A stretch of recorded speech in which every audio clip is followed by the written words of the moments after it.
You're not going to believe this. You're not.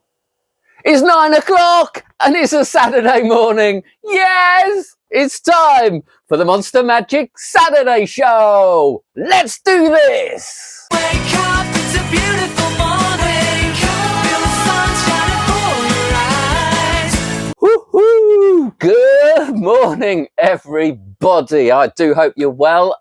Possibly back from your holidays. I haven't been anywhere, of course. I've been at Monster slaving away, but the sun and the weather, it's been glorious. And I think you might see that I've got a little bit of a tan. Yes, but come on, let's get on with some reviews. And first up, we have Blur by Matthew Beach and Garrett Thomas.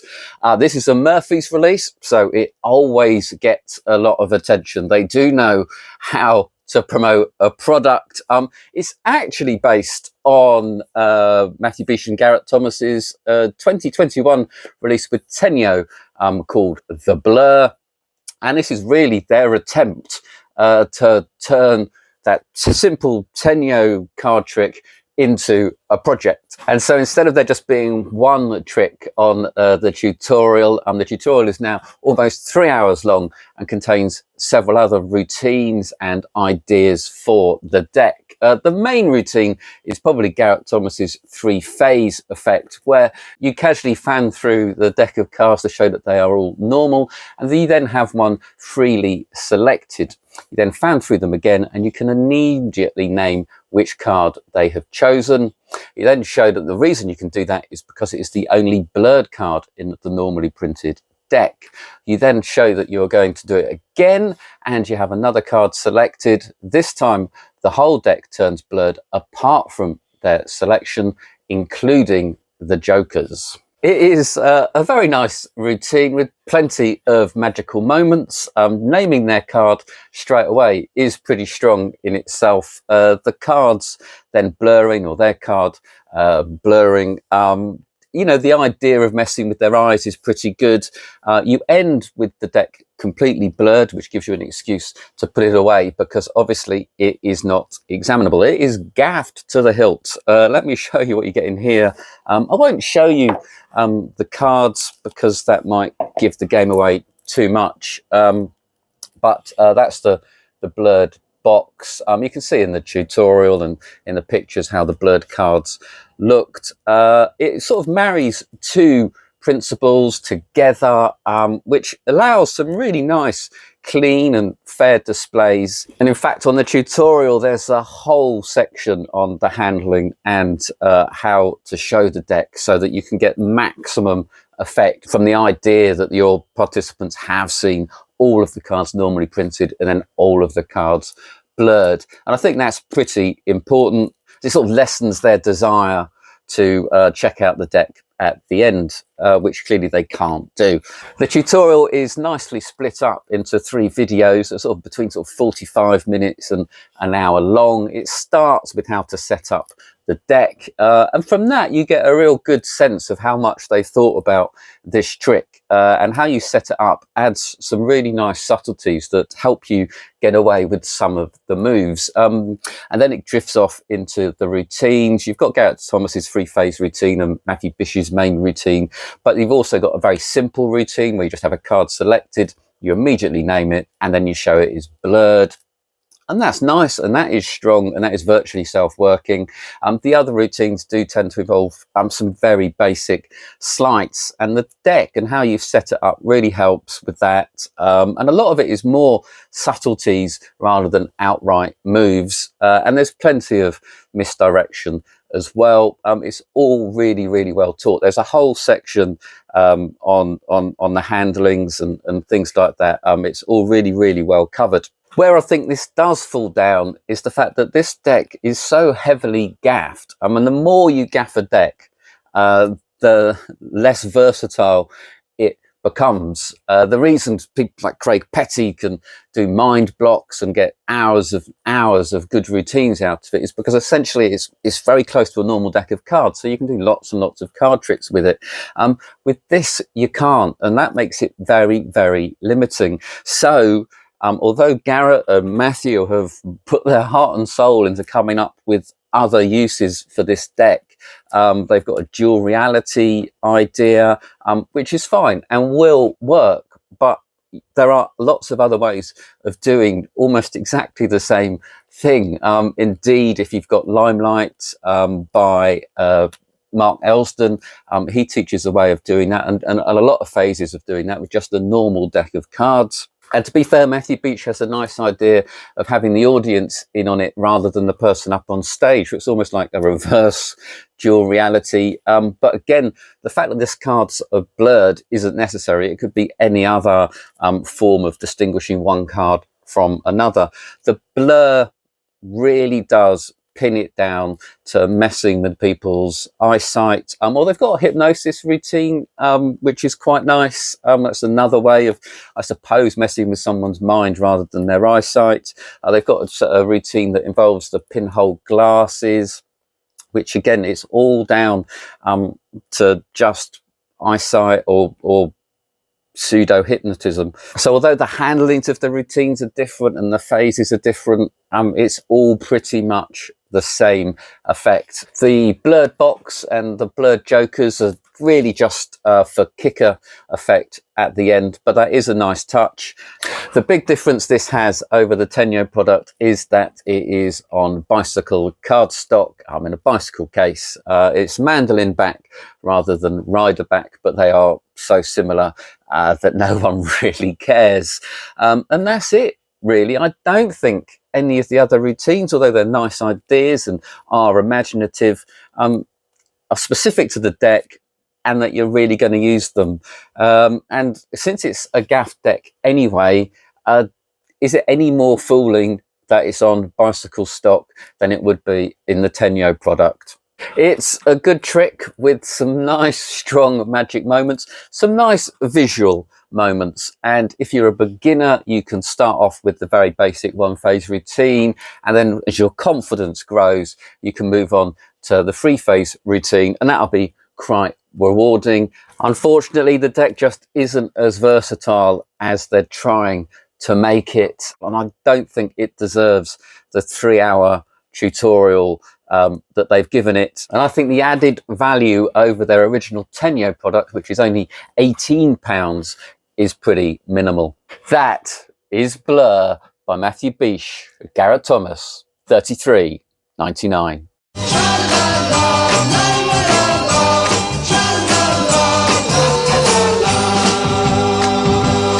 Next up, we have Art Trivia by David Jonathan and Nicholas Mavreves. Yes, they've teamed up again, the dynamic duo. This time, it's all to do with art pictures. It's another mentalism routine. It also involves envelopes, as their tricks often do. But that makes it super clean, super easy, and all of the props do all of the magic for you. It is virtually self-working. The routine is that you show that you've got some art trivia pictures in some envelopes, and there's the questions on the back. So you ask your participant if they can name the picture from the question. You then put them all down on the table in a row, and you say that one of them is actually a fake picture. Can they choose which one it is? They get a completely free choice as to which one they choose. You then take them out of the envelope, show that the one that they've chosen has a tick on the back and all the others have a cross. But you say it wasn't choosing the odd one out, it was choosing the fake. You turn over the others and they're all done by children, and the one that they've chosen looks like the legitimate picture. As I said, it is easy and fun, and a little bit silly perhaps, but it is quite strong magic because they do have a completely free choice of any of the pictures. Whether or not they are able to get the paintings from the quiz, it's a sort of faintly veiled idea that this is something you might find in an art gallery, and that it's a little quiz at the end that you might buy in the souvenir store. So for this one, you've got a farmer, his daughter, and a pitchfork. So that would obviously be Grant Wood's American Graffiti. And there you see that I've managed to get that one correct. The most famous painting of all time. I think pretty much everyone's going to get that one. That's going to be the Mona Lisa. Businessman and the Floating Fruit, so that'd be Son of Man. So there you go, they're all there. There's also Girl with a Pearl Earring, and this is they're nicely printed cards. So let me take out the Mona Lisa. See, probably, oh, there you see, they're very nicely printed. Where's the fake Mona Lisa? Oh, and there's the fake Mona Lisa next to it. So you can see there's an element of comedy there. That's American Graffiti. You've got the Scream by Varg Monk as well. So they are nice. They're really nice cards. They handle well. I mean, I don't know why, but they seem to be almost on cardstock. The one thing I would say is it's a shame these aren't a bit bigger, and perhaps these pictures are a little too good. I know that isn't the Scream, and I know that, so the Mona Lisa I find quite funny. I think there could have been more comedy in some of the designs of the children's pictures. That is probably the only thing. Personally, I think I would have gone a little more ridiculous. The mechanics and the handling of the trick are very, very straightforward, and it's really nice. I like the design of the envelopes. I do like this bit. This does sort of look like quite an arty thing. The envelopes are strong and sturdy and really will last you. I do recommend looking after them and putting them in the box, and it's a very nice subtlety that when you have taken out the cards, the envelope does appear to be empty. So although the envelopes can't be inspected or examined, you're not desperately clean, they do look very innocent. I think it's a really enjoyable trick. It's nice to perform it, it's fun to perform, and I think as long as you sell the fact that they've got a completely free choice as to which picture they choose, it's pretty good magic as well. That is Art Trivia by David Jonathan, Nicholas Mavrezes, and it is just $27.99. And now it's competition time. Yes, you can win Blur by Garrett Thomas and Matthew Beach. All you have to do is in the comments below, just leave a little note about when you may have misseen something, misread something. Perhaps you've mistaken someone from someone else because you haven't had your glasses on, or you've just mistaken an object for something else. For example, I once received what I thought was a bobble hat for Christmas, only for it to turn out to be a tea cozy after I'd been wearing it for most of the day. So yeah, just leave that in the comments and there will be a draw at the end of next week's show. Next up, we have Deceptive Decisions by Jeff. This is a little bit similar to Art Trivia in many ways, but it's got different phases and lots more selections going on. You basically show that you've got these 5 cards with images on that represent holidays and vacation, leisure time, I believe, love, health and fitness, money, and friends and family. They get mixed up and put down face down in a row. You then show that you've got these 3 buttons, red, yellow and blue. They get to choose one of these buttons, and you then pull out from the envelope a little prediction correctly saying the color of the button that they will choose. They then get to put that button on any one of the cards, and then they can move that button any number of times they like, backwards and forwards, changing direction until they stop on just one card. You then turn over a couple of cards to show that they could have stopped on any of these. You then pull out from the envelope your final prediction that names the card that they have stopped on. It's a nice, simple and quite strong close-up mentalism routine. You can sell it as if you are actually influencing their decisions, or that they've got complete free will but you've managed to predict it. That is up to you. It marries a couple of principles, well, 3 principles really. The main one being Martin Gardner's, and calling it Martin Gardner's parity principle. It's actually a mathematical principle, and it goes back to Lossberg in Phoenix in 1942. But Martin Gardner popularized it along with Bob Hummer, I think, around the 1970s, and it works perfectly in this effect. Let me show you what you get. So you get in here, you get some written instructions as well. So you get a PDF of the instructions. You get the red envelope. So the red envelope you can use if you're claiming that you're influencing them rather than they're having their free will. So that's quite nice. It's a little bit flimsy. You have to look after it. You get the cards. The cards aren't that exciting to me. The back's a bit plain and it looks quite clip arty to me. A little bit old fashioned perhaps. Not as bright or as vibrant as I would like, but they do, you know, represent what they're meant to represent. So that's really good. And the backs are actually quite deceptive and good for what they need to do. The prediction cards are nice, well printed, and I actually quite like the font. Although it's not really your handwriting, I do quite like the idea that it's almost pen-like. So that's really nice. And then you get the chips. The chips are sort of tiggly-winks, really. That's a bit of a shame. Some nice weighty poker chip style ones would have been nice. These are basically tiddlywinks, I think. So they're quite light, and that's a little bit of a shame. Although it keeps the price down, and obviously if you do lose them, you can easily replace them. You can probably even customize this as well. You don't really need to use these chips, and you can rewrite the predictions. So you could have poker chips if you wanted to, or you could have buttons, or even I don't know, Monopoly tokens, and move those around. Just write some new predictions down. So you can use your imagination to make it your own. And apart from handling the props correctly, it's pretty much self-working. There is some Equivoke Magician's Choice in there. I only mention that because that tends to put people off.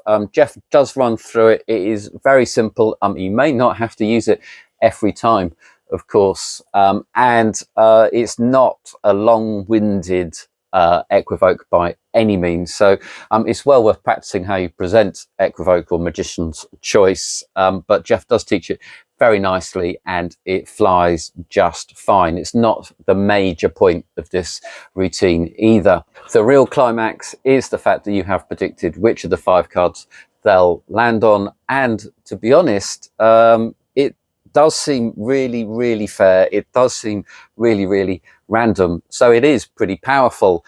Jeff also teaches a few variations and some little tips on how you can perhaps modify a thing or two if you want to end slightly cleaner. It's up to you. I do like it. I particularly like the fact that you get 2 predictions out of the one effect. When you say that they're going to choose the red chip, it happens quite early on and it gives them a sense of what is about to happen as well, even though that next phase seems so free that there's no possible way you could predict it. I would just upgrade the props a little bit, not because these don't work perfectly well, they certainly do. They're almost ideal. I would just like to personalize it a little bit so I can get a little bit more fun out of my presentation. But that is Deceptive Decisions by Jeff, $25.99.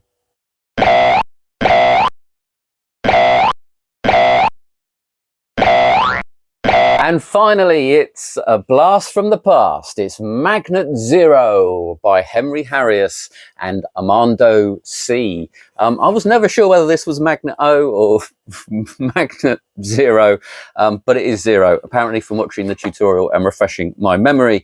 This came out in 2020, I think, so it's about 4 years old and has been a real popular seller ever since, but it's sort of beginning to wane, and I just wanted to remind people that it's out there. It is basically a sort of telekinesis effect where you have a pen cap, a Sharpie cap that you put on the table, put a 10p on top, can be a borrowed 10p, you put a glass over that, and then just using the power of your mind or your spectators' minds, the 10p falls off the pen cap. It is really, really great. It is a lovely routine. It's a lot of fun to do. It involves as many people as you like. And if you put that pen cap down in the middle of the table and you cover it with the glass with a signed 10p or just a borrowed 10p, it doesn't have to be a 10p, obviously. It could be a $half or a quarter, whatever, 2p, you know, it could be a coin. You put it on top.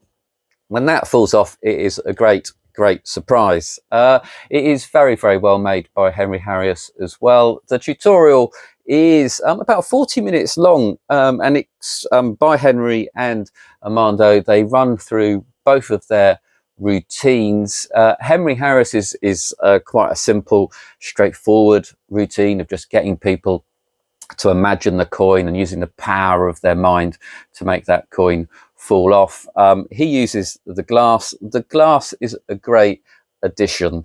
There are a couple of things you want to do that sort of stops it from being wind or anyone blowing it. It sort of isolates it, makes it really nice and visual. You also want to make sure that no one's touching the table as well. You can even get them to hold hands. And when that coin falls off, the glass also stops anyone from immediately grabbing anything as well.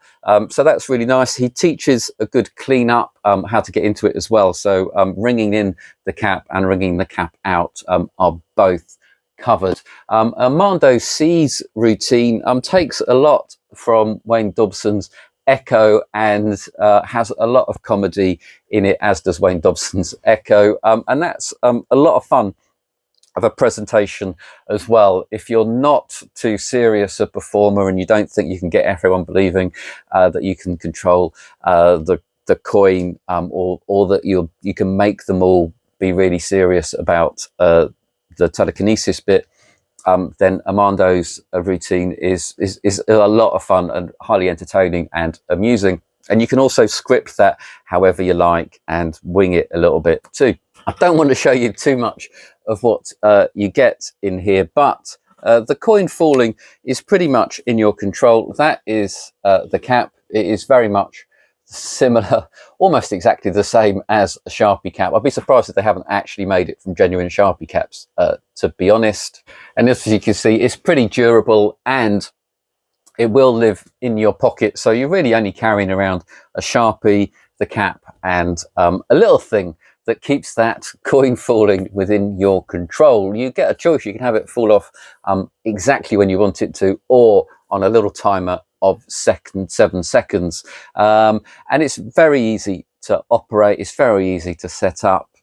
There's very little to it apart from your performance. And it is a really, really super strong effect. I love that when the coin falls off, not only is it visual, it makes that noise. It can make that little rocking noise that coins do when they land. So it's audible as well. It's a lovely piece of kit, and the design of it is also really clever. So it's very easy to have it standing up on the table. It is completely silent when you use it, and also the on-off switch, well, certainly the on switch is so well hidden. It's literally part of the lid, and that's very, very clever, and it turns off automatically after 5 minutes, so you don't have to worry about it. You can go straight back into your pocket and you are reset for your next table. The battery will stay charged for a very long time because it uses very little power for a very short amount of time. They do recommend that you charge it up every now and again, so don't just leave it for 6 months in your drawer. Get it out and recharge it just to keep the battery working properly. I think it is one of the best things that Henry Harris has designed. I think Armando C's Echo-ish routine is brilliant. And apart from those two main routines, they also teach the fact that it can be done on Zoom, which is really useful. A few years ago, but also they've got a nice routine where you can use your shadow if you use the torch on your phone, if the environment's got the right lighting conditions, and you can pretend to knock the coin off with your shadow, which I think is a corking idea. I'm just surprised that more people aren't simply carrying this around, given how little pocket space it takes up and how powerful it is. Having said that, I think the price might have something to do with it. That is Magnet Zero by Henry Harris, Armando C, $82.99.